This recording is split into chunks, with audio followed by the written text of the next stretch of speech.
O Senhor, nosso Deus, o Deus de Israel, a quem servimos, nos conceda entendimento, espírito, o seu espírito para nos instruir aqui nesta noite. E eu gostaria de examinar uma passagem das Escrituras para as nossas reflexões iniciais, para que nós possamos nos preparar para a instrução desta noite. Se os irmãos puderem, por gentileza, abram as suas Escrituras no livro de Hebreus, atribuído ao apóstolo Paulo, no capítulo 11. Nós vamos fazer uma breve leitura de alguns versículos, na verdade, vamos fazer uma abordagem sobre um aspecto bastante importante para a compreensão da nossa fé, para a compreensão do nosso povo, como nós temos tido a oportunidade de fazer essas reflexões e de receber esses ensinamentos aqui em nossa sala, em nossas reuniões.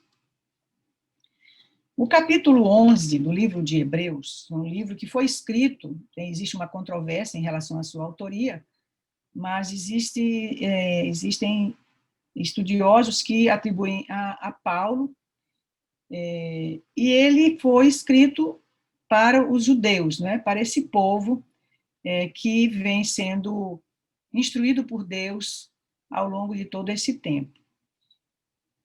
E as primeiras palavras, o primeiro versículo deste livro, deste capítulo, ele fala o seguinte: a fé é o firme fundamento das coisas que se esperam e a prova das coisas que não se veem. Porque pela fé os antigos alcançaram testemunho. Então, ele começa argumentando, ele vinha, na verdade, falando várias coisas, fazendo argumentações fundamentadas nos escritos que havia naquele tempo, e se esta carta é atribuída ao apóstolo Paulo, se foi ele quem escreveu, ou um dos seus discípulos, não havia ainda aquilo que nós conhecemos e que foi escrito mais tarde, que surgiu no cenário mais tarde, que foram os escritos dos apóstolos, né, dos seguidores de Jesus, que foi dado o nome de Novo Testamento. Então, ele se fundamenta na história antiga, na lei, nos profetas e nos livros de Moisés. E ele diz que a fé é o firme fundamento das coisas que se esperam. Por que ele diz isso? Primeiro, nós temos que, já conseguimos compreender que a fé é muito mais do que nós dizermos, eu creio. Nós temos que, já conseguimos compreender, receber em nosso coração, que a fé é um vínculo que é estabelecido com Deus. Podemos dizer que é restabelecido, um vínculo da nossa alma com Deus, da nossa mente com a mente de Deus. Podemos dizer, então, que a fé é esse vínculo, esta comunhão, e que carece que sejamos despertados para uma realidade, carece que as nossas consciências sejam despertadas, não é, para a realidade, que é a seguinte: nós possamos saber quem somos, nós possamos saber da nossa identidade, que nós possamos saber de onde nós saímos, não é, quem nos gerou, e que possamos saber que existe uma destinação, um motivo para nós vivermos. Este é o fundamento da fé. Então, sem esse fundamento, sem esse alicerce, sem essa base, nós simplesmente não esperamos nada, ou seja, não há esperança para nós em alguma coisa que ainda não aconteceu. Então, se a fé é o firme fundamento das coisas que se esperam, há algo que se espera. E, para nós, que somos este povo, que sentimos em nosso coração que somos este Israel, que estava perdido, a quem Jesus veio resgatar, nós esperamos nós temos uma promessa, nós esperamos algo grandioso que nos foi prometido, chamado reino de Deus. Um reino, um lugar onde Deus, este Deus, habitaria no meio do seu povo. Toda a Escritura converge para esta promessa. Toda a história, toda a trajetória do povo converge para esta promessa. O próprio Senhor, nosso pastor, o nosso irmão, o primogênito desta casa de Jacó, que é Jesus, disse que ele veio e que para resgatar estas ovelhas e que havia chegado com ele este reino. Disse mais o Senhor: busca primeiro o reino de Deus. Ele disse que nós precisávamos ter esta preocupação de saber esta promessa, buscar este reino e todo o mais nos seria acrescentado. Então, esta é a história, esta é a reflexão em torno desta história que nós gostaríamos de fazer aqui hoje.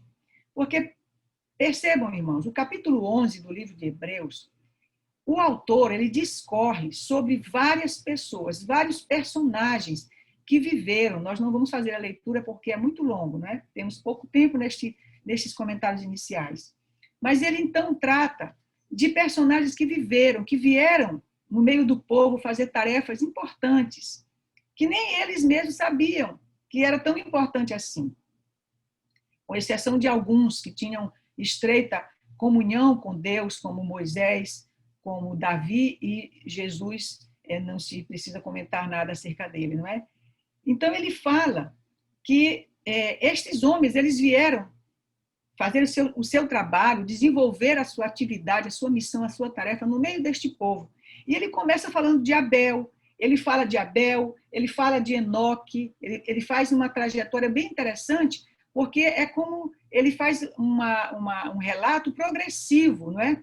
Ele faz um relato assim cronológico mesmo destes personagens. Então ele começa com Abel, ele fala de Enoque, ele fala de Noé, ele fala de Abraão, Isaac, Jacó, Moisés, Davi, não é? E ele, então, quando ele termina esse relato, e de cada um ele fala alguma coisa, né, das tarefas que ele fez, da missão que foi cumprida por estas pessoas, por estes personagens, esses líderes do povo que vieram cuidar desse povo, liderar esse povo, instruir esse povo, falar deste Deus, anunciar este Deus, né, dizer para este povo que eles tinham um Deus, que esse povo tinha um Deus que guiava seus destinos, que havia um motivo para aquele povo estar ali.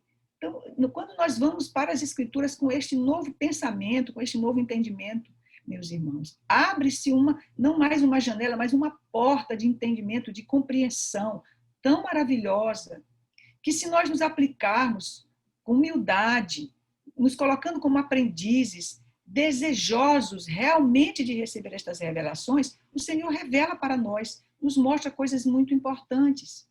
Então, ele discorre sobre a atividade, a missão dessas pessoas, não é? que são irmãos que nos antecederam.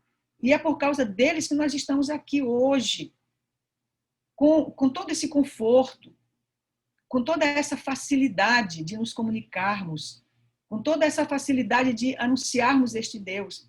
Então, ele fala, depois que ele fala de tudo isso, destes irmãos, dizendo que vieram por causa dessa comunhão com este Deus de Israel, que é a fé, no versículo 33 em diante, eu vou fazer alguma leitura aqui, ele diz o seguinte: os quais, esses que nós acabamos de citar, e mais alguns que ele cita aqui, os quais pela fé venceram reinos, praticaram a justiça, alcançaram promessas, fecharam as bocas dos leões, apagaram a força do fogo, escaparam do fio da espada, da fraqueza tiraram forças, na batalha se esforçaram, puseram em fuga os exércitos dos estranhos.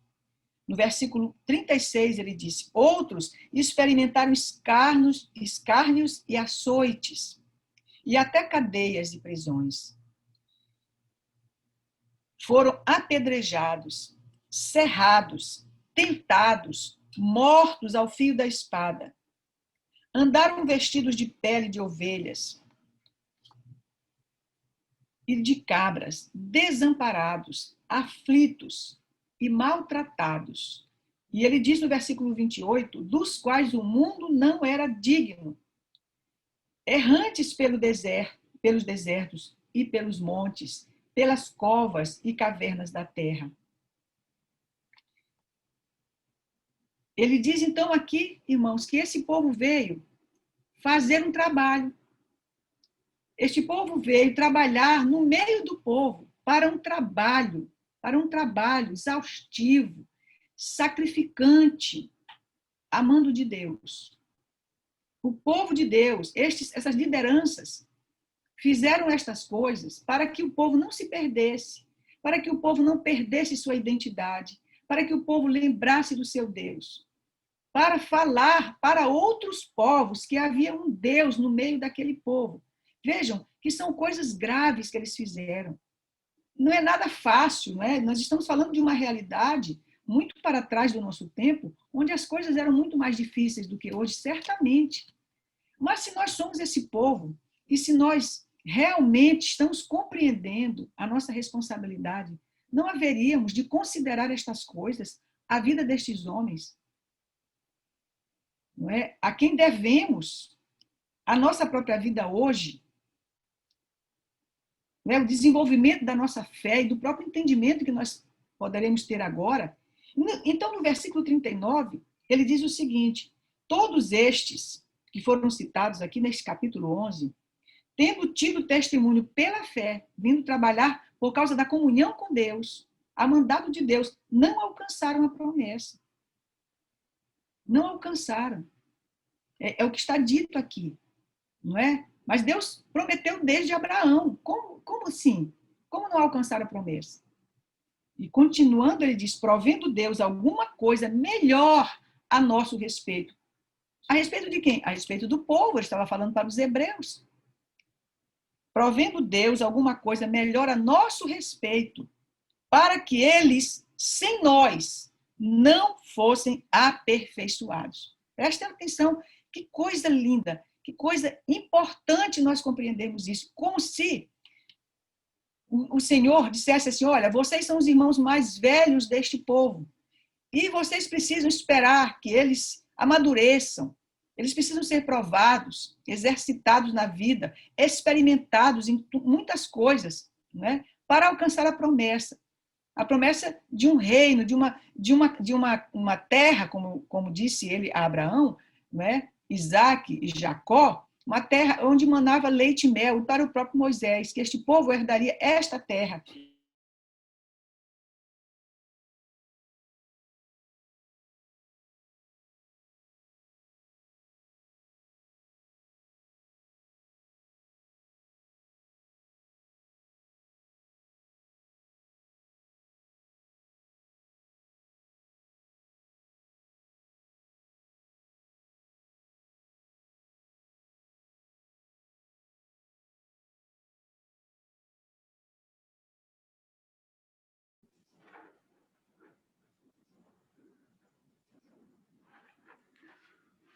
Bem, irmãos, parece que nós tivemos uma interrupção na transmissão lá em São Luís e vamos aguardar um pouquinho a nossa irmã retornar, né, para fazer os devidos comentários. Tá bem? Ela está fazendo comentário aqui sobre o capítulo 11, né, de Hebreus, já estava fazendo a conclusão quando houve lá essa interrupção. Então, vamos aguardar que ela retorne daqui a pouco, assim que normalizar a transmissão, né? Parece que ela já está de volta. Vamos ver se nós conseguimos colocá-la aqui. Irmãos, perdão, faltou a energia aqui. Foi um apagão e voltou. Pode prosseguir, pastor. Eu nem sei onde foi que eu parei, mas vou pedir ao Senhor que nos conceda aqui entendimento para retomar aqui a linha de raciocínio que ele... Estava aqui no finalzinho, você estava falando desses, na conclusão, né, desses que foram apedrejados, perseguidos, açoitados, então, né, por causa do reino. por causa do reino, né? Então, vieram trabalhar vieram trabalhar no meio desse povo, não é? E são almas a quem nós devemos a nossa vida. Porém, ele diz o seguinte, que no versículo 39, que todos esses, nós acabamos de dizer, tendo tido testemunho pela fé, tendo dado testemunho pela fé, por causa da comunhão com Deus e da tarefa e da missão que eles tinham aqui, por causa do reino, não alcançaram o reino, a promessa, não alcançaram ainda, é o que está dizendo aqui. Por quê? Versículo 40, provendo Deus alguma coisa melhor a nosso respeito, para que eles, sem nós, não fossem aperfeiçoados. Olha que coisa, então, era isso que nós estávamos falando, no sentido de compreender, irmãos, assim, a progressividade desta obra, a cronologia, não é? Vamos dizer assim, a grandeza deste projeto de Deus, como se ele dissesse que os mais velhos não poderiam seguir sem que os mais novos, no sentido do povo, estivessem prontos, aperfeiçoados, instruídos nesta ciência, não é? E nesta consciência de suas responsabilidades. É o que diz aqui, eles trabalharam, mas não alcançaram a promessa, ou seja, ainda não havia chegado, como ainda não chegou. Mas hoje nós estamos compreendendo que o tempo que nós estamos vivendo agora é um tempo de grandes transformações, de grandes sinais, onde nós estamos recebendo revelações importantes, aprofundamento do entendimento que nós temos dessa escritura, recebendo a novidade, né, esta grande novidade que nós recebemos de que nós somos um povo a quem Deus vem guiando desde o princípio, instruindo, experimentando, não é? Humilhando mesmo, no sentido de permitir que passe por situações de grande aprendizado. Então, ele fala com clareza aqui que este povo que veio no meio, trabalhar no mundo, no meio do povo Israel, não é? E para falar deste Deus, não tinha alcançado a promessa. Porque havia um projeto de Deus, ainda não havia chegado o tempo. Ele disse, havia alguma coisa melhor a nosso respeito para que eles não fossem aperfeiçoados sem nós. Né? Quer dizer, há um aperfeiçoamento no sentido de que há uma conclusão da obra.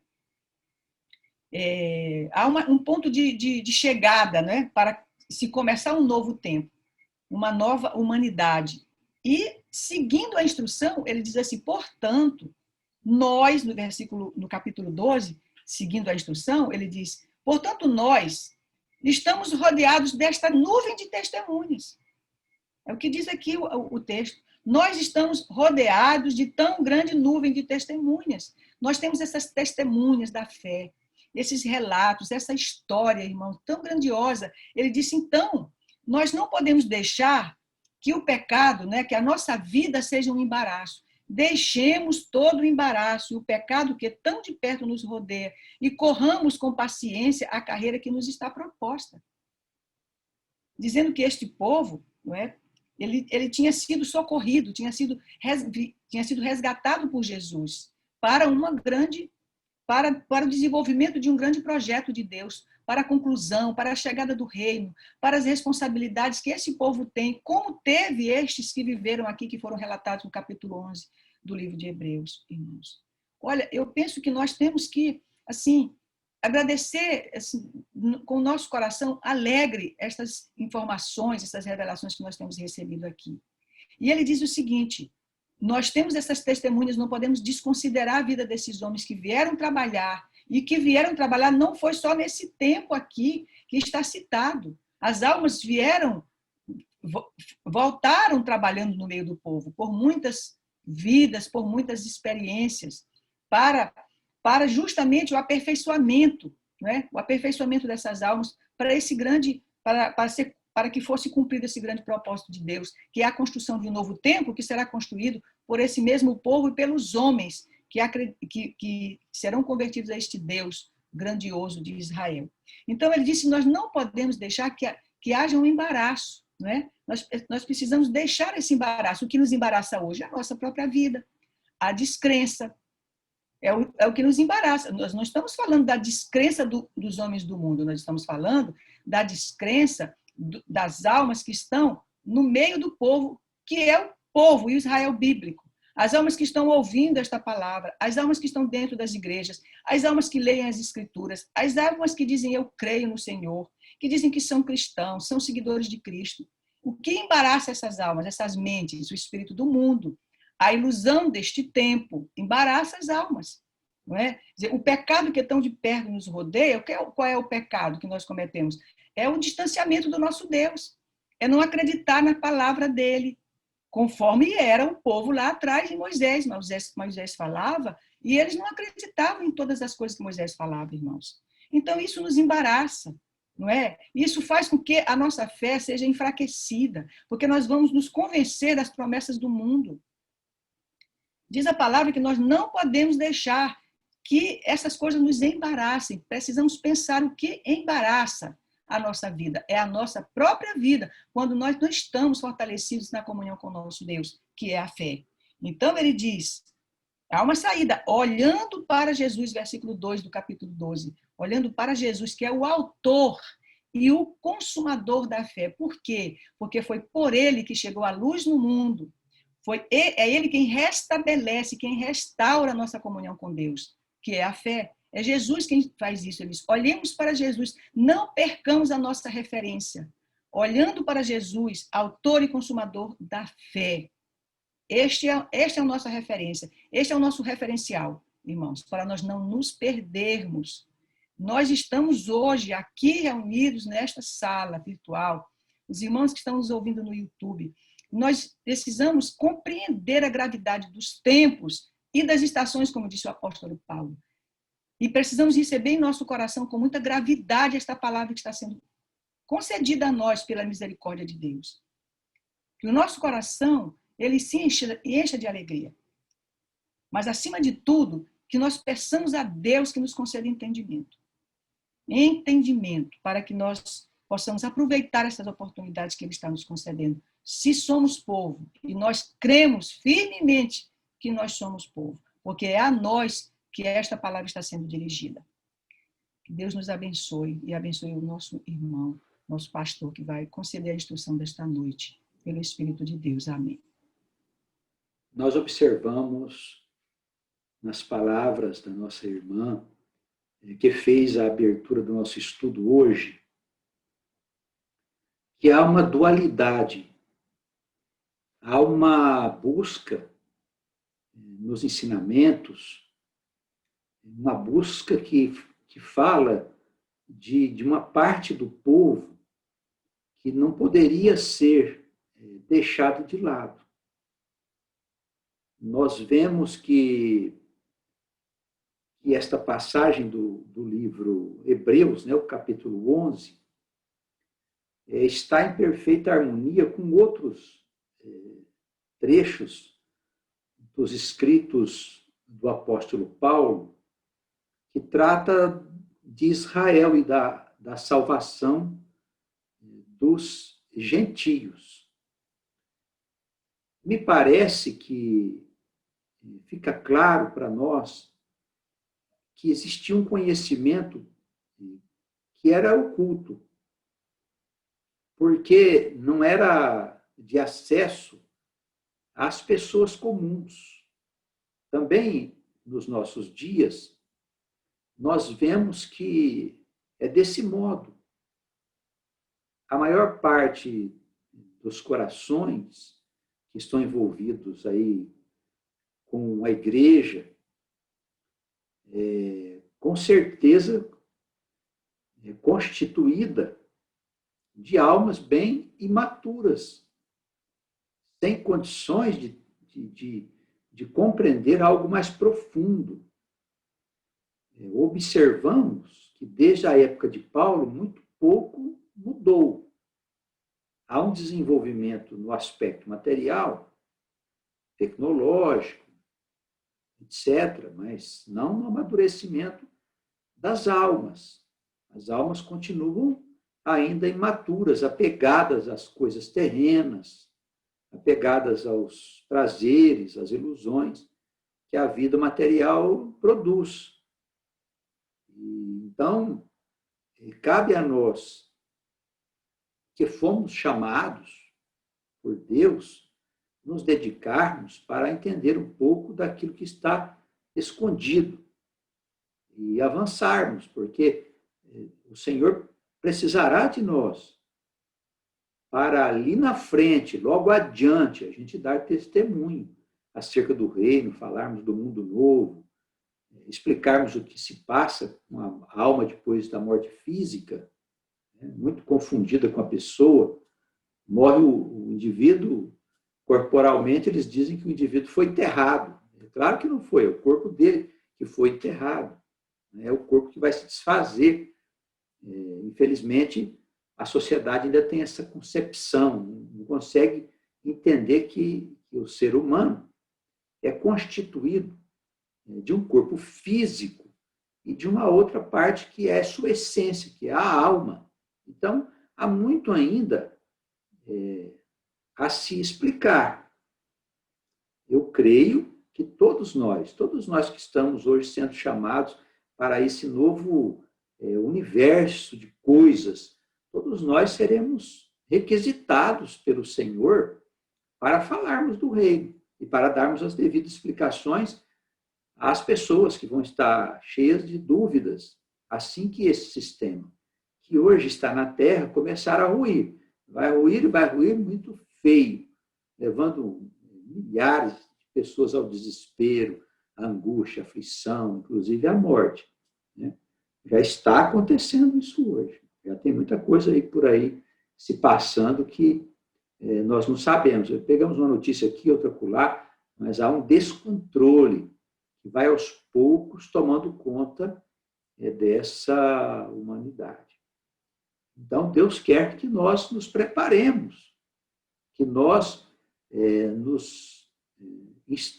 sejamos instruídos, nós nos revistamos devidamente da roupagem de Deus, diria Paulo. Isso significa várias coisas, né? O capacete da salvação, as sandálias do Evangelho da Paz e tantas coisas mais. Na verdade, tudo é conhecimento e atitude, né? Não só conhecimento, mas atitude no campo do amor, no campo da atenção, no campo das explicações, da anunciação, do testemunho, de tantas outras coisas que nós precisamos dar.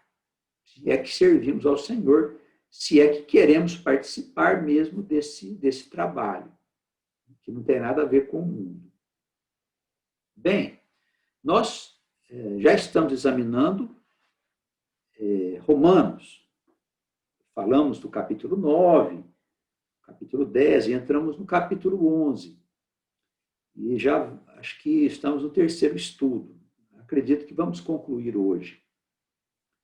Estamos no versículo 25 do capítulo 11 da carta de Paulo à igreja de Roma.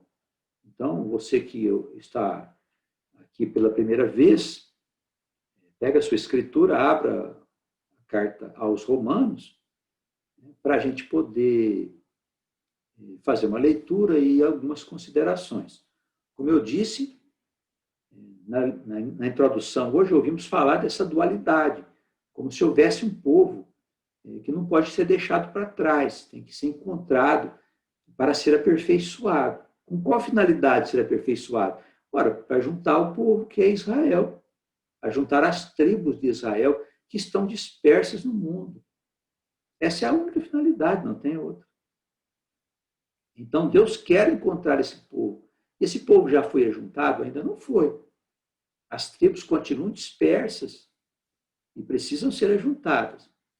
Como que Deus vai levantar o povo? Como que o povo será trazido a uma unidade? Isso tudo já está no plano de Deus, no seu projeto, e com certeza vai acontecer. Porque isso está escrito. O que está escrito não pode ser mudado, porque Deus determinou que fosse assim. Né? Nós vamos ver na leitura de hoje que os dons de Deus, né, são sem arrependimento. Né? Os dons de Deus. Nós temos aqui uma passagem que fala sobre os dons e a vocação de Deus. As pessoas pensaram que estavam se referindo a nós, são os nossos dons. Na verdade, não é isso. Na verdade, são os dons do próprio Criador. Ele diz uma coisa e acontece. E a coisa se passa conforme ele determinou. Então, nós podemos ter a certeza de que Israel será uma grande nação e que as tribos serão juntadas. Podemos ter essa certeza. Vamos fazer aqui uma leitura para nós podermos nos situar. Veja só. Romanos capítulo 11, a partir do versículo 25. Porque não quero, irmãos, que ignoreis este segredo, para que não presumais de vós mesmos. Vocês não dêem uma opinião que seja vossa. Ele vai falar do quê? De uma coisa que é secreta, de uma coisa que é oculta. É um conhecimento que ninguém tinha, mas que precisava de ser revelado aos irmãos da igreja de Roma. Não quero que ignoreis este segredo, que o endurecimento veio em parte sobre Israel, até que a plenitude dos gentios haja entrado. Endurecimento do quê? Do coração dos israelitas, né? Dos corações daquele povo, daquela parte dos judeus que negaram o Senhor, que negaram o Cristo.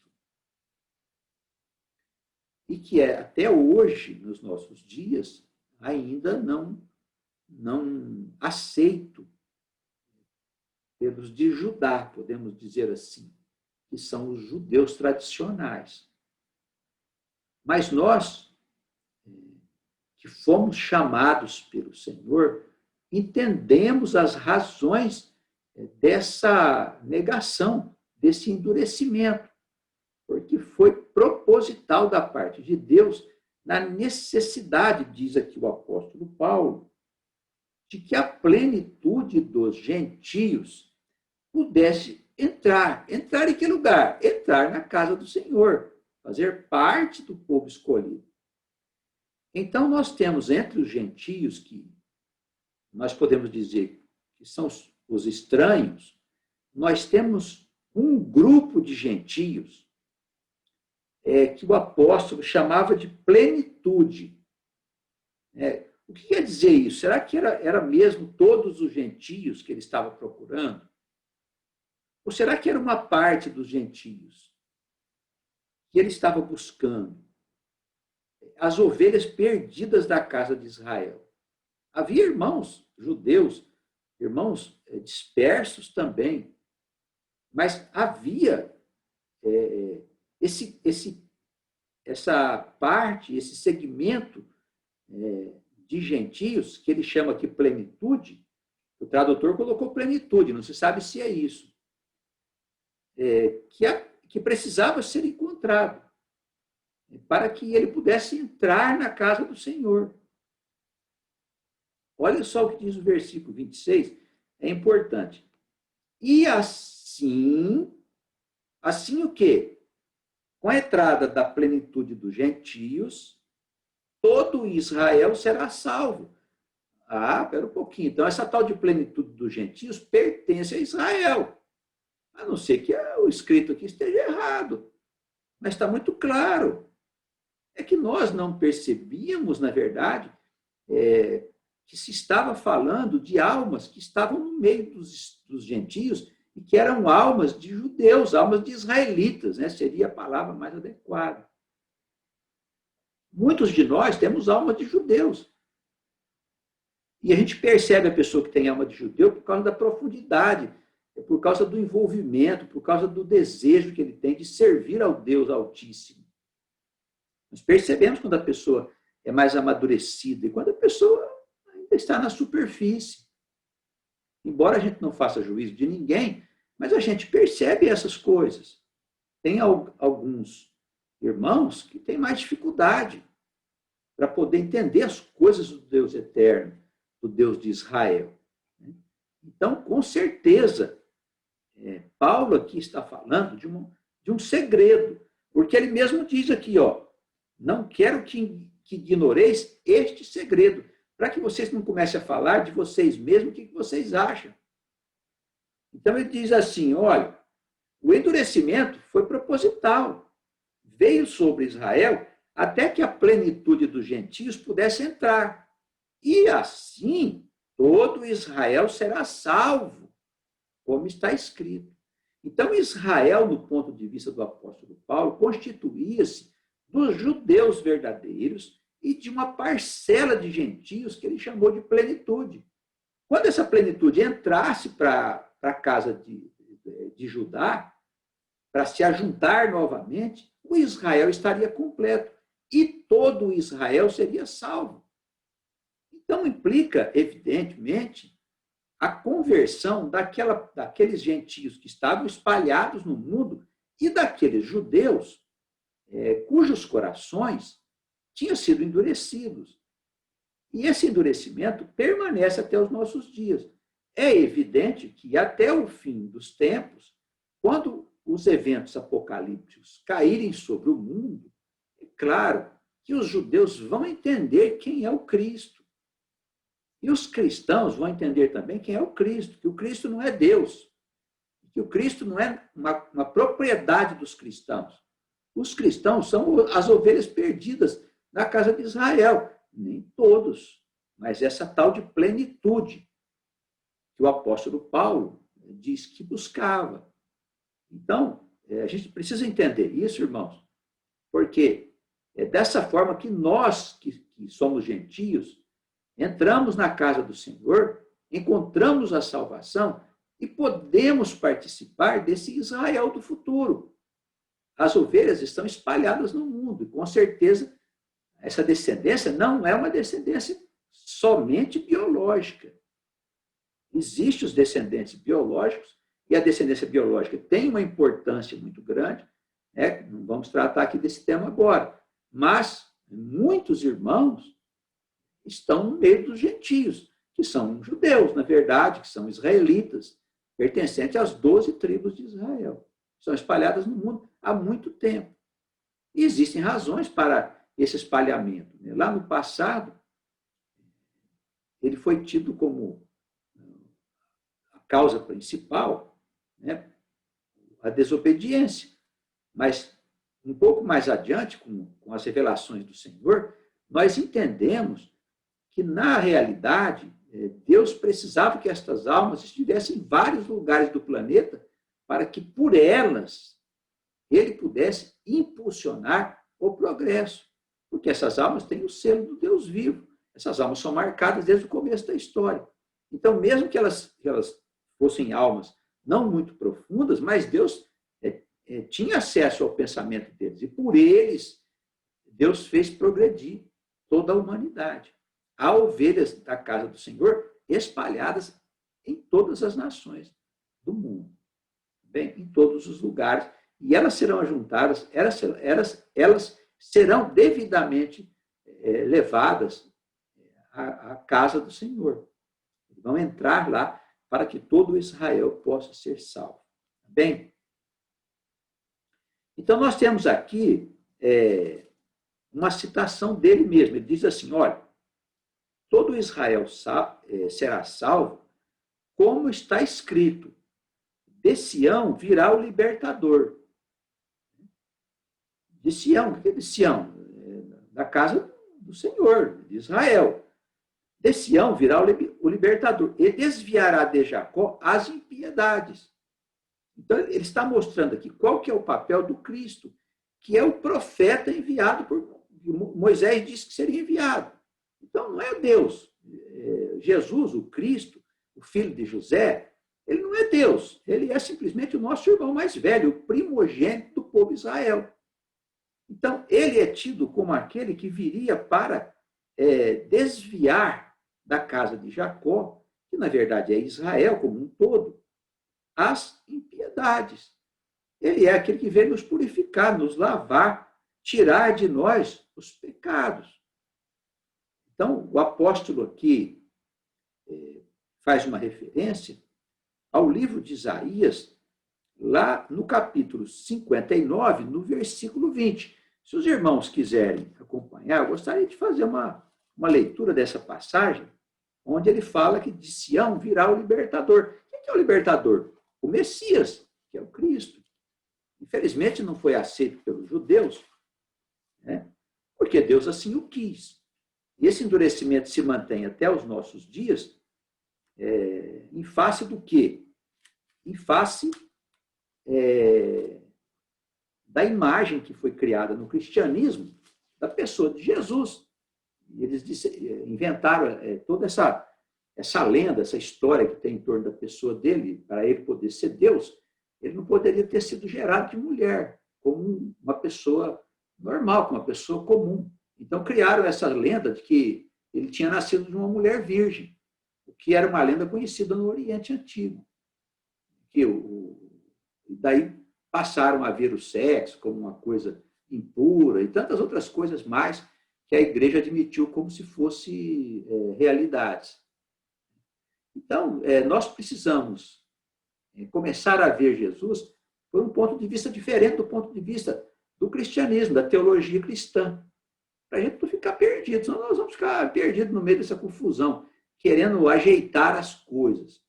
Então, respeitamos muito toda a história que está contada nos livros e tal do Novo Testamento, mas há neles muitas passagens que têm inconsistências doutrinárias.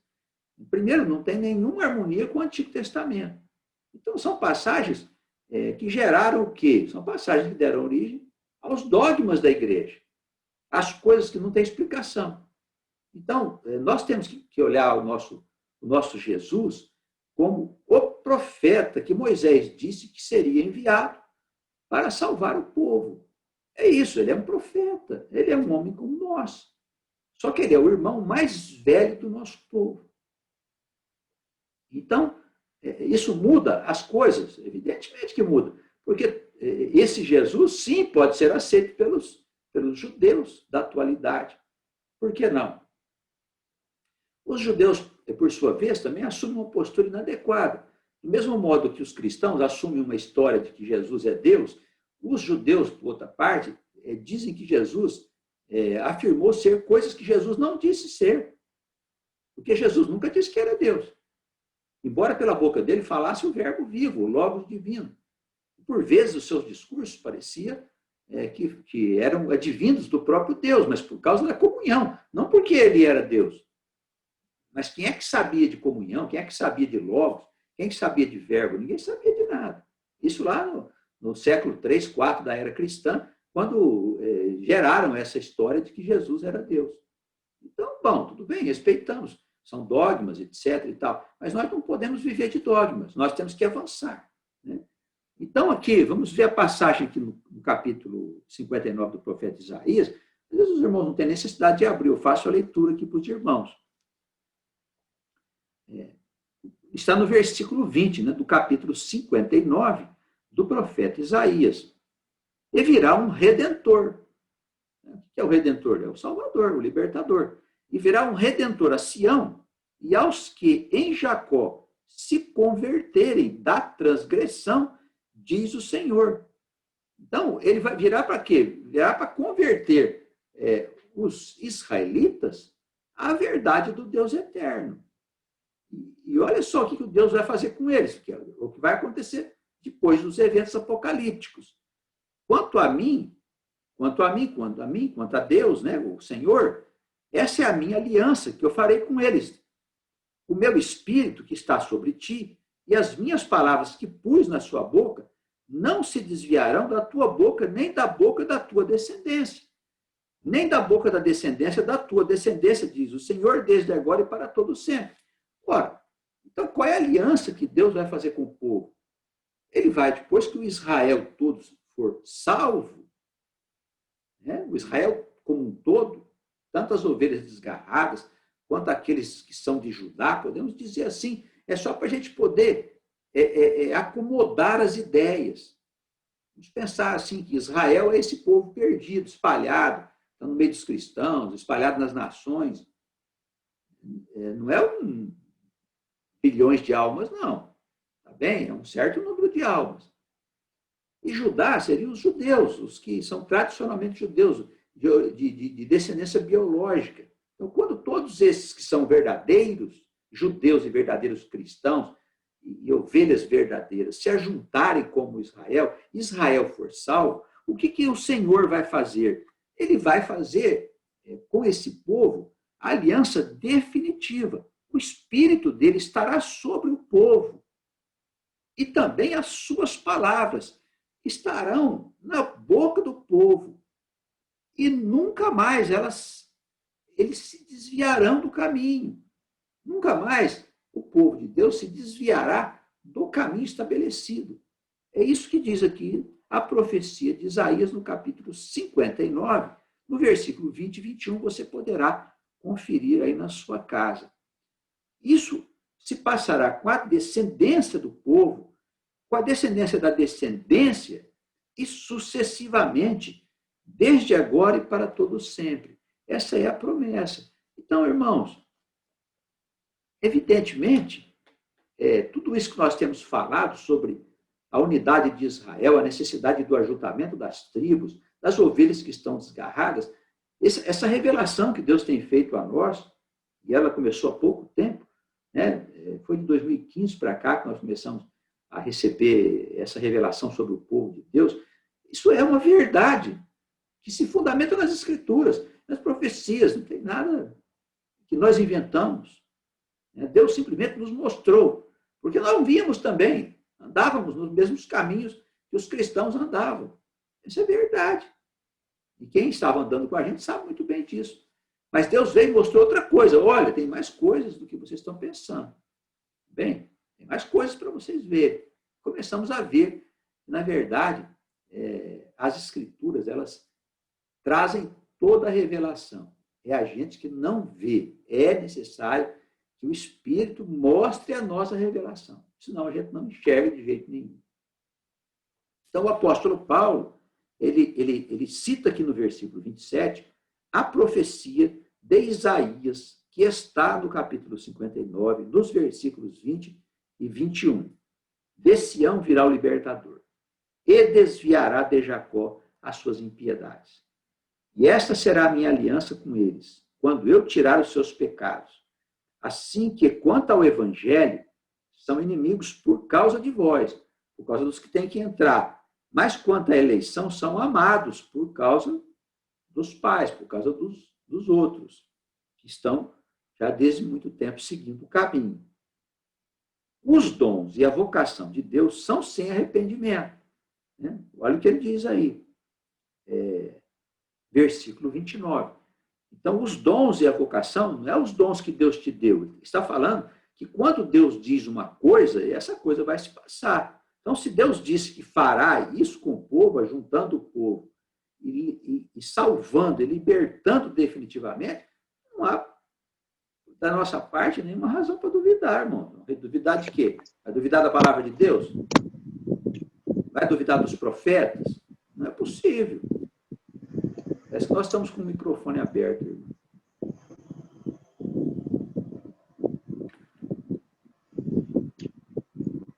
Vamos ver aqui, irmãos, é que coisa.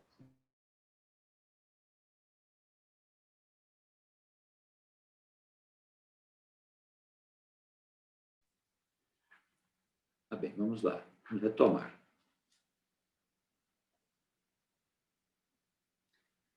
Versículo 30, veja que interessante. Porque assim como vós, também antigamente, vós quem? A tal da plenitude dos gentios. Certo? A quem o apóstolo Paulo está se referindo.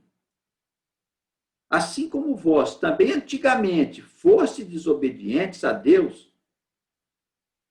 Antigamente quando? No passado. Não pode ser no tempo que eles estavam falando e conversando.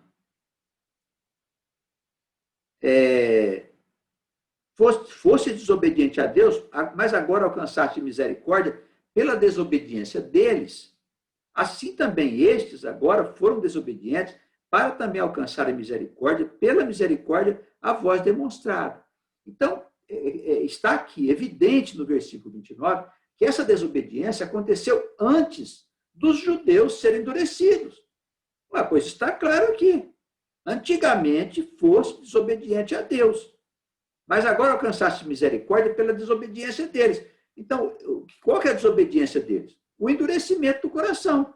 Ora, se o endurecimento do coração foi para salvar os desobedientes, quem que são os desobedientes? Os que nos tempos antigos desobedeceram a Deus. Quando foi que isso aconteceu? Quando as 10 tribos foram para o norte. Lá atrás, na história do Jeroboão e do Roboão. Quando eles brigaram lá, se desentenderam, e também pela ação de Deus, e as 10 tribos foram para o norte, e se prostituíram, e viraram idólatras e tudo mais. Então, quando nós começamos a observar os textos e a forma como as coisas foram colocadas, nós percebemos que Paulo está falando de algo oculto, que é o segredo que ele está revelando. É uma coisa aqui que não é um conhecimento comum. Deus encerrou a todos debaixo da desobediência. Olha aqui, o versículo 32. Porque Deus colocou a todos debaixo da desobediência para com todos usar de misericórdia. Então, irmãos, não há nenhum de nós somos destituídos, né, do tal do pecado, das transgressões, da desobediência. Por quê? Porque é assim mesmo. Nós estamos mergulhados num mundo onde nós estamos sujeitos a uma influência a qual não há como se livrar dela. Então, nós cometemos pecado e é assim para que Deus possa fazer vir sobre nós a sua misericórdia, o seu grande amor. E nós possamos conhecer Deus e a sua bondade. Isso mostra que é necessário passar pelos caminhos do erro, pelo caminho da transgressão, da ignorância, para que a pessoa possa conhecer a misericórdia de Deus. Foi Deus que encerrou. Está aqui escrito no versículo 32. Por isso que nós falamos que Ele é Senhor da luz e das trevas. Ele é Senhor do bem e do mal, da doença e da saúde, da riqueza e da pobreza, da paz e da guerra. É algo além da nossa compreensão, do nosso entendimento, irmãos. Mas como disse o apóstolo Paulo, tudo foi feito para que nós pudéssemos conhecer o seu grande amor, a sua misericórdia, e que não é possível viver sem Deus. Não dá para construir uma sociedade, não dá para construir um futuro sem considerar os planos do eterno. Não é possível, irmãos. E por isso que o mundo está indo de mal a pior, porque eles desconsideram o Senhor. E quando consideram, faz de maneira equivocada. Imagina esses religiosos que se dizem cristãos e judeus e estão envolvidos com política. Ora, irmãos, isso não tem nada a ver com Deus. Nada a ver com Deus. Absolutamente. Olha, como as pessoas não entendem as vidas que se sucedem, né? Porque a alma vive continuamente, acompanhando a história e o progresso da humanidade. É assim que nós entendemos os mecanismos da criação. Funciona desse jeito. Como o povão, especialmente os cristãos, não aceitam que a alma já pré-existia e que ela continua nascendo, então eles pensam que eles, por crerem em Jesus Cristo, eles já são alguma coisa. E se o sujeito vira político, é pior ainda, porque se acha um enviado de Deus para consertar o mundo. É claro que ele não vai consertar o mundo já está condenado há muito tempo, irmãos. Está condenado há muito tempo, o mundo vai acabar. Como ele não entende disso, ele acha que ele é o cara. E aí nós vemos as mais loucas distorções, como a gente tem visto nos meios de comunicação. Não só aqui no nosso país, mas também nos outros países, onde a política se mistura com religião. Olha, basta nós conhecermos a vida do Cristo, a vida de Jesus. Em nenhum momento, ele teve vários momentos que ele podia opinar sobre política, vários momentos, sobre impostos, sobre qualquer coisa. Ele podia opinar sobre isso, e absolutamente ele nunca fez isso. Os religiosos que envolveram Jesus em teorias aí relacionadas com socialismo e tal. Tem essas correntes aí no meio da Igreja Católica, né? As pessoas que fizeram isso eram pessoas equivocadas, elas não tinham conhecimento nem de que o ser humano é uma alma. Nós somos uma alma que vivemos num corpo de carne, um corpo carnal. É isso, eles nem sabem disso. Se compreendesse as coisas pelo ponto de vista da eternidade das coisas, eles não colocariam jamais Jesus no meio de socialismo, porque não tem nada a ver. O socialismo ensinado por Jesus, o repartir do pão, o servir um ao outro, isso é uma coisa para o reino que vai ser estabelecido. O reino não chegou ainda, não. Ele pode estar chegando para nós, que estamos fazendo o reino de Deus à nossa volta, mas não para o mundo. O mundo está enterrado até o pescoço no pecado. Então, irmãos, nós precisamos de ter lucidez. Eu estou falando isso porque eu gostaria muito de ver meus irmãos libertos de qualquer envolvimento com correntes políticas. Gostaria muito, irmãos. Nós não temos absolutamente nada a contribuir com as correntes políticas. Absolutamente nada. Porque as coisas do Senhor não têm nada a ver com o mundo profano. Quando foi perguntado sobre a questão do pagar lá os tributos, vocês sabem disso. Jesus simplesmente disse: vocês estão preocupados com isso? Me dá a moeda aqui. De quem que é a face que está aqui? Disseram, é de César. Dê a ele o que é dele. A Deus o que é de Deus. Simplesmente isso. Política é César, é do lado de César. E os religiosos que estão envolvidos com isso servem a César, não servem a Deus. Por quê? Porque a nós não interessa a política. Não interessa, é outra coisa, é o reino. É uma outra forma de vida. A política vai desaparecer e passará somente a ser uma questão histórica, uma questão histórica ligada à infância da humanidade. A infância, é a infância da humanidade. Esses países armados até os dentes, é bomba atômica, é míssil, é não sei o quê, um ameaça o outro, é tratado para não matar o outro, para não jogar bomba em cima do outro. Irmãos, você acha que isso é uma coisa civilizada? Não dá. Se alguma nave vem do espaço aqui dar uma olhada nisso, não fica nem um pouquinho, vai embora. O mundo é muito primitivo, muito atrasado ainda. Então, nós somos a esperança do mundo, na verdade. Né? O reino de Deus, nós cremos nesse reino que vai se estabelecer. Por Deus, não é por nós, não. Não somos nós que vamos pôr o reino em lugar nenhum, não vamos fazer partido político, não vamos brigar com ninguém, não vamos ensinar ninguém, não vamos converter ninguém. Deus vai estabelecer o reino por força das circunstâncias. E nós assistiremos com certeza. Bem? Então, vamos concluir aqui, para passarmos as perguntas, né? O nosso tempo já está se esgotando. Então, Deus encerrou a todos debaixo da desobediência, versículo 32, para que todos pudessem conhecer o seu amor, para com todos usar de misericórdia. E ele fica tão encantado com as revelações, né, que ele começa aqui a fazer uma exortação, um clamor a Deus, né, ó profundidade das riquezas, tanto da sabedoria como da ciência de Deus. Essa ciência de Deus que nós estamos falando sempre aqui é uma expressão de Paulo, tá bem? Mas é também de outros pensadores. É de Fílon de Alexandria, por exemplo, que viveu um pouco antes de Paulo. É dele também. Então, todos falavam dessa ciência, que é um conhecimento oculto, que está do outro lado.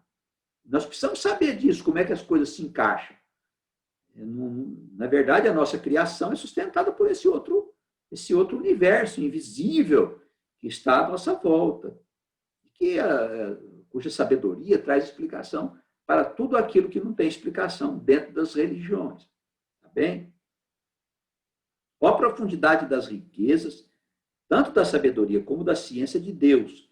Quão insondáveis são os seus juízos e quão inescrutáveis os seus caminhos. Falando da profundidade de tudo. Porque quem compreendeu a mente de Deus? Ou quem foi seu conselheiro? Ninguém.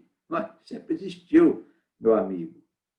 Quem lhe deu primeiro a ele para que pudesse receber recompensa? Ninguém. Ele é o primeiro. Porque dele, por ele, para ele, são todas as coisas. Amém? São todas as coisas. Glória, pois, a ele eternamente. É isso que nós precisamos entender. Precisamos entender que o nosso Deus é o nosso Pai eterno. E que ele deseja o quê? Que nós compreendamos que nós vivemos imersos na mente divina. Em Deus nós vivemos, em Deus nós existimos e nos movemos. Palavra do apóstolo Paulo, lá no Areópago, né? Enfim. Quando ele foi a Atenas, lá fez aquele discurso que a maioria não quis saber de nada, mas embora houvesse um certo ceticismo naquelas pessoas ali, um grupo de irmãos se interessou pelos ensinamentos do apóstolo Paulo. Então, nós não devemos ver dificuldades em nada, devemos fazer um esforço grande para falar do reino a quem nós pudermos. Muita gente vai olhar com ceticismo a nossa palavra, mas vai haver quem vai se interessar. Então, vivemos e nos movemos e existimos em Deus. É isso que os homens precisam entender. Não dá para fazer o futuro sem considerar Deus. Não dá para fazer assim. Bem, dá tudo errado. Sejamos abençoados, todos nós, todo o nosso povo e todas as ovelhas que estão desgarradas aí pelas nações do mundo. Em breve nós estaremos juntos, se Deus quiser.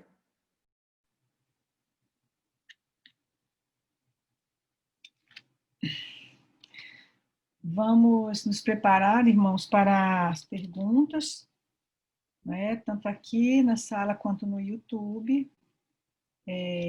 Vamos fazer de forma que as perguntas sejam decorrentes do desenvolvimento do pensamento de hoje, nesse estudo, para que a gente possa aproveitar e também aprofundar as coisas, talvez que não ficaram bem claras. Então, peço aos irmãos que façam dessa maneira, assim, é melhor para a gente poder organizar as perguntas, né? Aproveitar o tempo. Então, se tiver alguma pergunta que não faça parte do que foi desenvolvido hoje, pode ser enviado por e-mail, para o e-mail do nosso pastor, tá bom? Logo no desenvolvimento desse capítulo, em Romanos, ele fala que nós não podemos ser conformados, né, com este mundo, mas sede transformados pela renovação do vosso entendimento. Então, nós temos que ser renovados pelo entendimento mesmo. Isso é uma coisa natural, normal, né, da trajetória da alma, da trajetória dos homens, mulheres, todas as pessoas, né? Mas nós que temos uma comunhão com esse Deus, temos muito mais responsabilidades por causa do reino, né? É isso que a gente tem compreendido. Nosso pastor já voltou. A nossa irmã Tereza Pessoa fez uma pergunta aqui por e-mail. Relacionada com os gentios, né? A forma como eles foi enxertado, como eles foram enxertados na Oliveira Santa, né? Eu penso, não sei assim se a irmã concorda, mas que os judeus mesmo, né, lá de Israel, esse povo que foi disperso, depois ele foi levado para criar esse Estado de Israel em que eles vivem hoje, né? Me parece que eles como se fosse mesmo uma oliveira santa, no sentido de preservar a palavra do Senhor, né? Nesse período que antecedeu a vinda do Cristo. O que a irmã tem a dizer sobre isso? Mas eu não entendi a pergunta, é isso mesmo, mas qual é a pergunta que ela fez? Não é assim, quem fez a pergunta foi a Tereza Pessoa, né, sobre a questão do enxerto dos gentios na Oliveira Santa. Uhum. Então, eu estou afirmando que eu penso que a Oliveira Santa, porque nós temos que materializar as coisas no mundo para a gente poder entender, né? Eu penso que a Oliveira Santa seria o enxerto no próprio Israel, né? Esse Israel que nós temos hoje, os judeus, propriamente dito, eu penso que eles, ao longo do tempo, eles preservaram as coisas de Deus, né? Preservaram o passado, preservaram a história, e por isso eles são como uma Oliveira Santa. E estou te perguntando o que a irmã acha, se a irmã concorda. Eu concordo plenamente. Eu penso que a Oliveira Santa é um povo, né, que os remanescentes, o povo que carregou essa preciosa semente, porque tem um povo na terra que desde sempre carrega essa preciosa semente, senão, como disse o próprio Jesus, se não fossem esses, todo mais, por isso que seria abreviado os tempos, né? Se não fosse esse povo, não teria nem razão de existir a Escritura e nem a palavra de Deus, né? Então, eu penso que a Oliveira Santa é esse povo que carrega essa semente, e aonde os gentios são enxertados para a salvação do mundo, né? Sim. E aí a seiva da oliveira santa, o que alimenta a oliveira é o que vai alimentar todos, mas alguns ramos são quebrados, como ele disse, né? Alguns ramos são quebrados para que outros sejam enxertados. Foram quebrados, mas eles vão ser novamente eles serão acrescentados. Um pouco antes do que a gente estava lendo, é que ele desenvolve esse pensamento, o apóstolo. Mas também que a Oliveira Santa... A irmã acredita que esses ramos aí, que o apóstolo Paulo disse que foram quebrados para que os outros fossem enxertados, seriam aqueles que foram endurecidos? Sim, eu creio que sim. Entendo. Foram endurecidos. Penso que eu acho que fica claro nesse finalzinho do capítulo 11 aí, que o desejo final de tudo, né, de todo esse trabalho, é que todo Israel seja salvo, né, no versículo 26. Exatamente, para que todos fossem salvos, né, todo Israel. Esses gentios o Israel estava no meio dos gentios, né? Então, e no Hebreus, lá naquele capítulo que nós acabamos de ler, também diz a mesma coisa, na verdade, né? Ele disse que eles não alcançaram a promessa porque não podiam alcançar sozinhos a promessa, existia outro povo que tinha que ser agregado a ele, né? Perfeito. Eu acho que os que de coração endurecido foram cortados, né? Por isso, no 24, ele diz, porque se tu foste cortado do natural zambujeiro e contra a natureza, enxertado na boa oliveira, quanto mais esses que são naturais serão enxertados na sua própria oliveira. Né? Pois é. Esse capítulo aqui todo é maravilhoso, o desenvolvimento do pensamento, né? Para explicar essa história dos ramos que foram quebrados. Vamos transformar esses capítulos 9, 10 e 11 em escritos, depois vamos colocar à disposição dos irmãos também, para eles poderem ler, né, direitinho, e a gente pode desenvolver, inclusive, um pouco de uma forma mais completa, que no trabalho que nós fazemos aqui, não permite a gente descer aos detalhes, tratar de questões de uma forma mais completa, né? Mas vamos ver se a gente consegue fazer isso, colocar à disposição depois dos irmãos, de uma forma mais completa, mais justa, tá bem? Sim, temos alguma pergunta dos irmãos ou eles estão quietos hoje? Eu acho que hoje os irmãos estão, assim, já estão satisfeitos. Eu penso, porque não apareceu nenhuma perguntinha. Parece que o Sérgio Magno está fazendo uma pergunta lá no YouTube. Dá uma olhada lá para ele. Bem.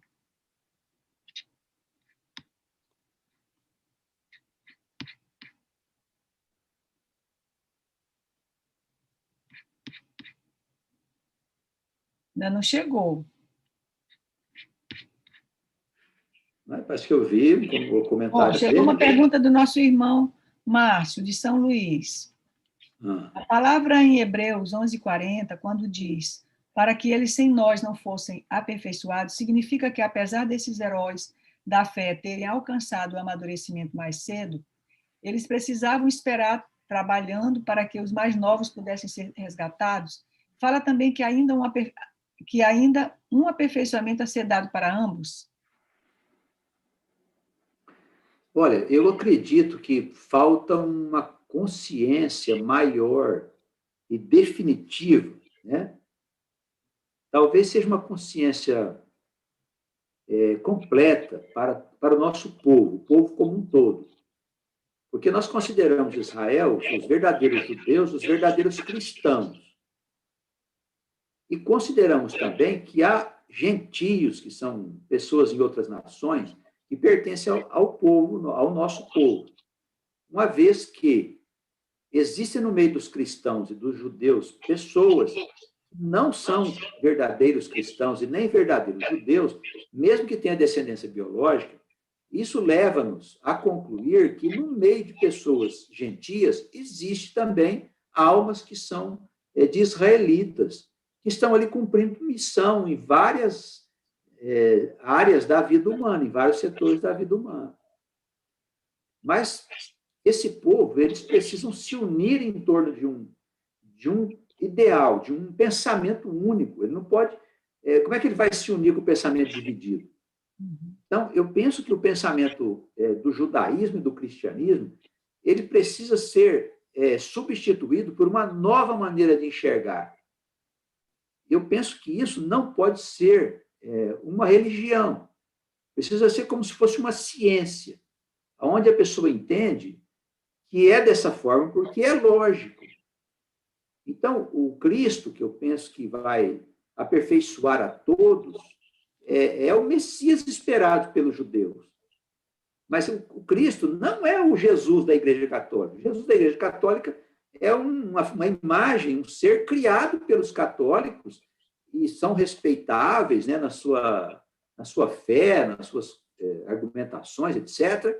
Mas não é o Cristo das Escrituras, do Antigo Testamento. Não é o Cristo profeta. É o Cristo Deus. Então, esse Cristo Deus é um Cristo dos cristãos, não é o Cristo das Escrituras. Eu acredito que ainda vai haver um entendimento maior sobre quem é o Senhor, né, que é o Senhor de Davi, que pertence à casa de Davi. Esse Senhor que é o Messias. Nós sabemos que Jesus era descendente de Davi pelo seu pai, que era José, que pertencia à tribo de Judá. Então, nós vemos em Jesus a pessoa do Messias, que os judeus, infelizmente, ainda não entendem. Né? Mas isso eu acho que ainda vai ser desenvolvido. Eu penso que vai chegar o momento em que os judeus vão entender quem é o Messias. Não ficar esperando o Messias chegar, que é o que eles estão esperando por lá ainda. Outra pergunta, Fidelmo, de São Paulo, ele pergunta assim: os judeus tradicionais são os que preservam a palavra na essência. Quando cristãos e judeus estiverem juntos no mesmo pensamento, o reino será estabelecido? Porém, como tem sido dito, o final deste tempo está muito próximo, mas vemos que judeus e cristãos ainda estão muito distanciados. Como será esta união? Olha, eu não acredito que o reino será estabelecido. Eu não acredito que o reino será estabelecido por causa do mesmo pensamento. O pensamento, ele vai ser estabelecido. Assim que os eventos apocalípticos começarem a se formar, as convicções religiosas elas vão começar a ser enfraquecidas, tanto dentro do cristianismo quanto dentro do judaísmo. Nós estamos com algum microfone aberto em algum lugar, irmão. Dá uma olhada para mim aí, que depois fica ruim demais na gravação.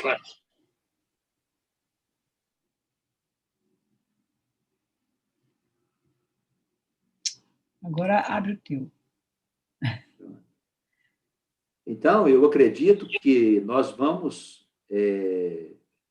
enfrentar uma situação em que as convicções religiosas elas vão ser enfraquecidas com a aproximação dos eventos apocalípticos. Continua chegando aí, irmão. Não tem nada aberto no seu navegador, não?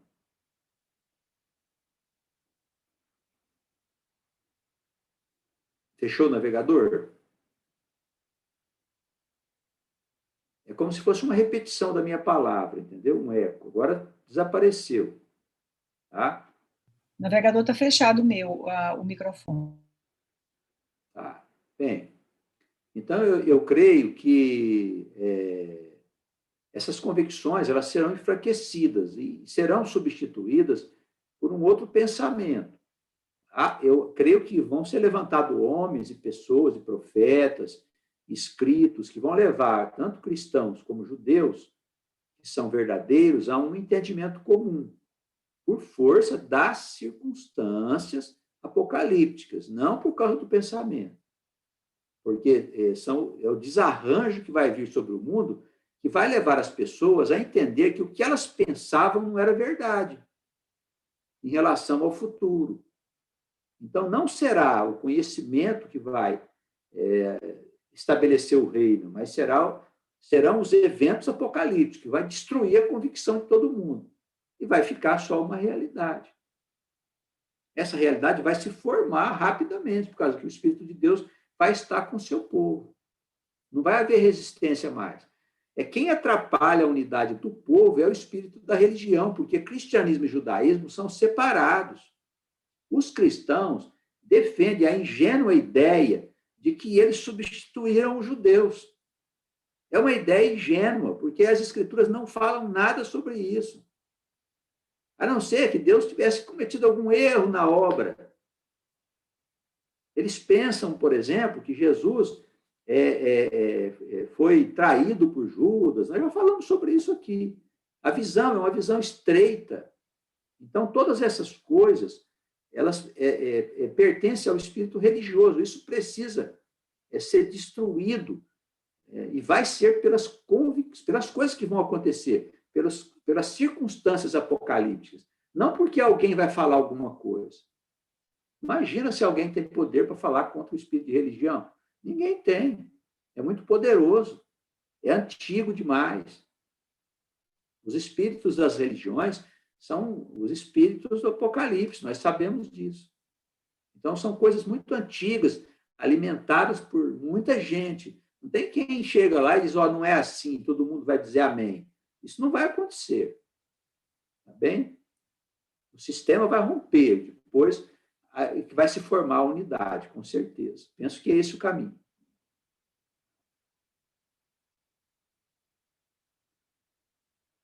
Irmã? Sofia de São Luís. O versículo 32 fala que todos desobedeceram, que o Senhor usou de misericórdia para com todos. O remanescente do povo também passou por essa desobediência e misericórdia, pois havia entendido que eles sempre foram fiéis. Com certeza. Não, o remanescente do povo também passou por desobediência em outros períodos da história. Bem atrás, a desobediência vem lá de trás. A história é mais primitivos, né? Todos passam por ela. Todos passam. Não tem como. Sei lá no YouTube.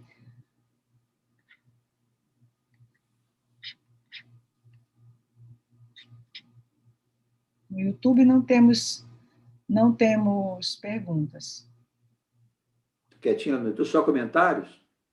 Não, só comentários dos irmãos antes do trabalho, né? No desenvolvimento do trabalho, às vezes eles colocam algumas coisas também. Uhum.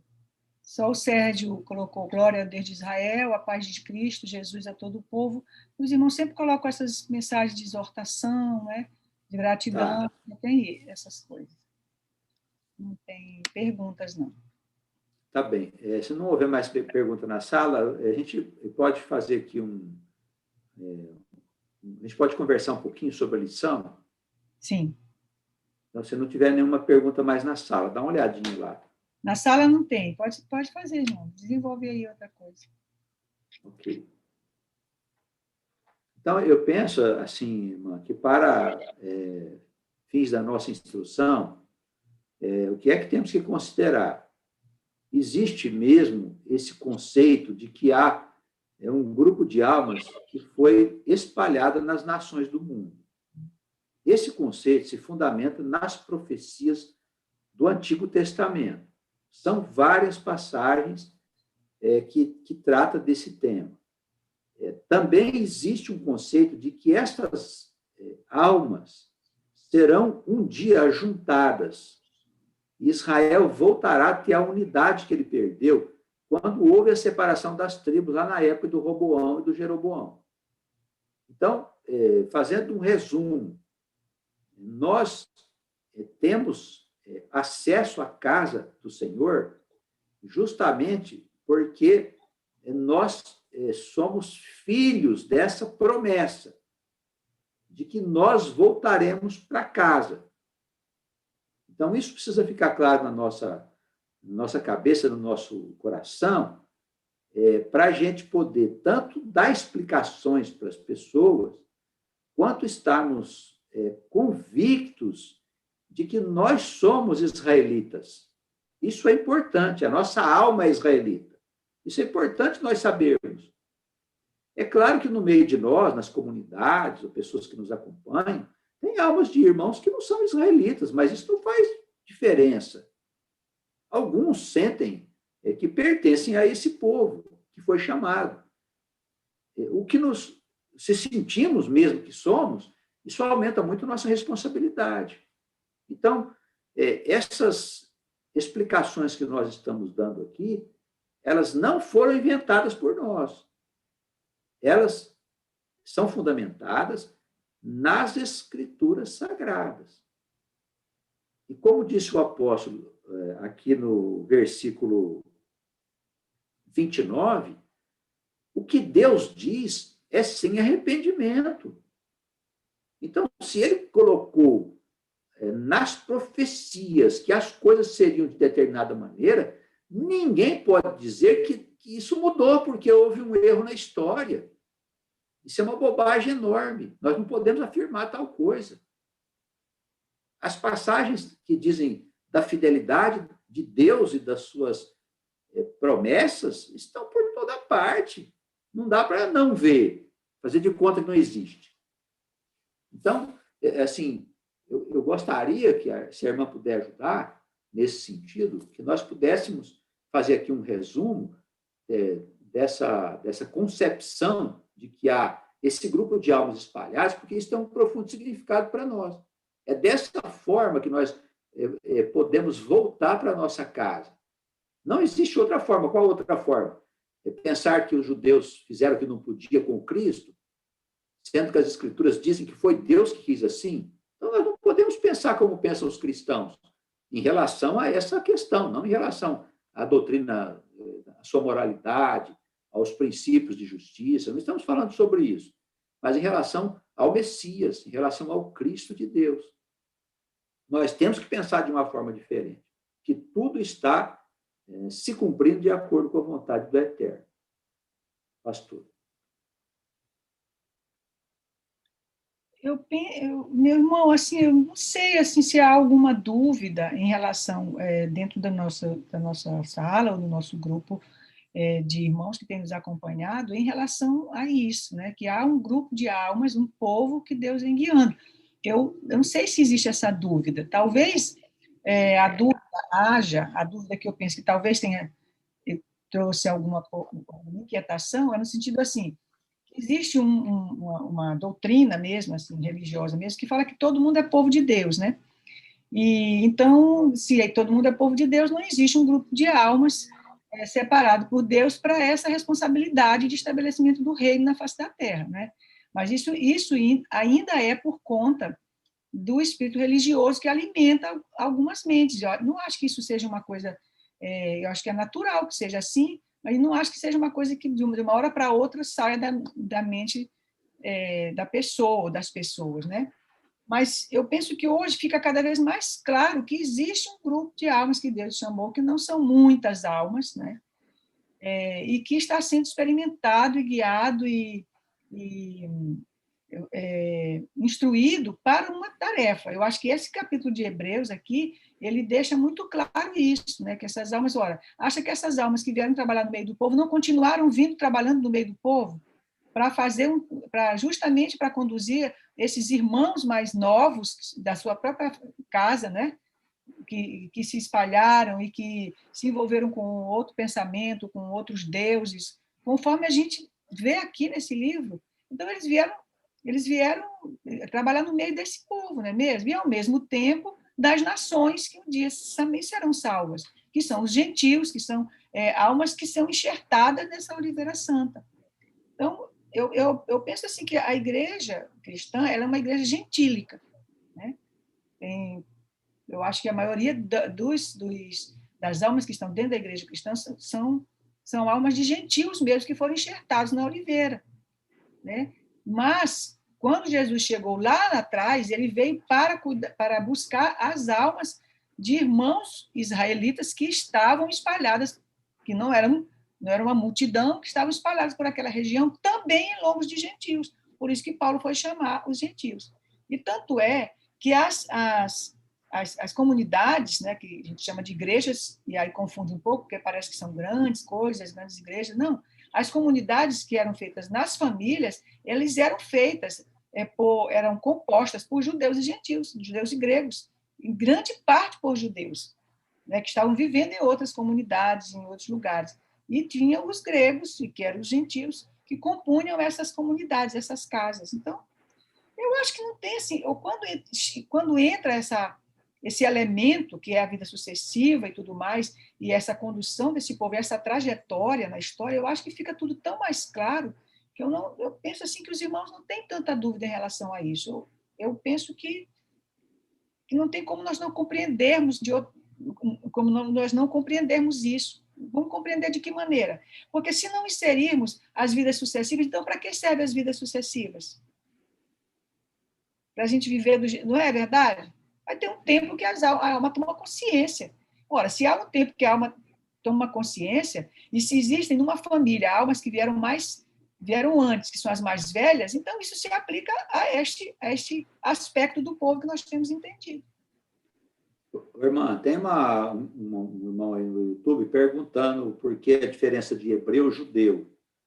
Quando foi que mudou essa Não, concepção? na verdade, não tem diferença. A questão é a seguinte, é que os hebreus o povo, né, o povo de Israel, chamado hebreu, por causa de Abraão e tudo mais. Eles só foram chamados judeus depois que esse termo, judeus e judaísmo, ele foi aplicado só depois dos eventos da Babilônia, porque até então eles eram chamados de hebreus, eles não eram chamados de judeus. Depois dos eventos da Babilônia, o judaísmo, como uma instituição, vamos dizer assim, religiosa, de ritos e tudo mais, foi organizado novamente. Daí é que vem justamente a organização dessa instituição chamada judaísmo, né? E através do trabalho de Esdras e Neemias. Aí é que eles foram ver, ele fez o trabalho, Esdras, muito parecido com o trabalho que Moisés fez, é como se ele tivesse resgatado o trabalho de Moisés. Pode até ser que seja a mesma aula, não sabemos, né?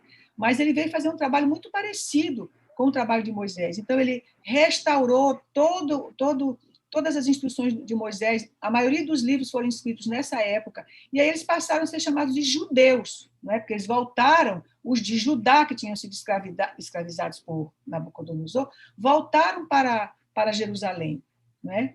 E passaram a ser chamados de judeus a partir daí. Então, não tem diferença, na verdade.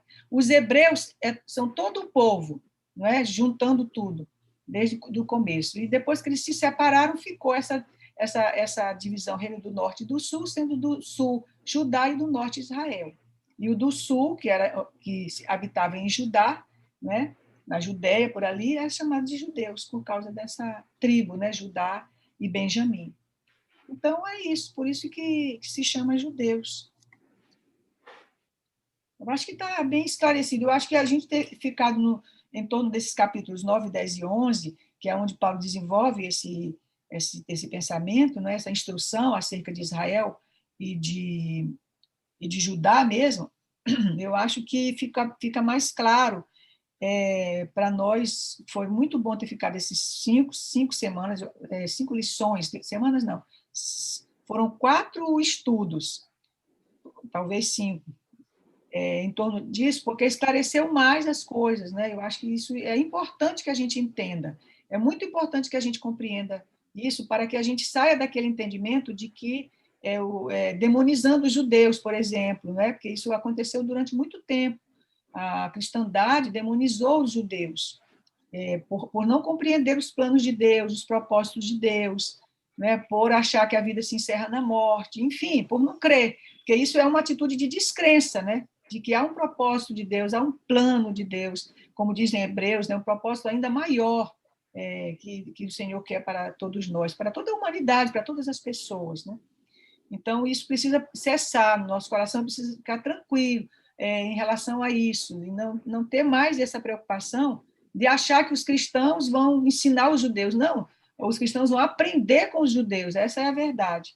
Porque são eles que detêm esse conhecimento, sábios rabínicos, eles conhecem em profundidade a Torá, eles conhecem em profundidade. Nós não conhecemos direito a palavra de Deus, a começar pelas traduções, a começar pelo fato de que nós não conhecemos a língua original, que é o hebraico, então nós não conhecemos, nós não podemos dizer que conhecemos, então nós temos que aprender com eles, isso é muito importante. Nós estamos falando dos judeus verdadeiros, aqueles que têm comunhão com Deus. Não estamos falando de judaísmo, não. Estamos falando de judeus, de almas que são maduras no mundo e por meio de quem Deus tem feito grandes coisas, né? E tem apresentado essa ciência para nós. Todos esses homens, esses sábios judeus, todos eles que viveram no meio desse povo, ao longo da história, até aqui mesmo, pertinho de nós, eles desenvolveram isso que nós chamamos de ciência de Deus em profundidade.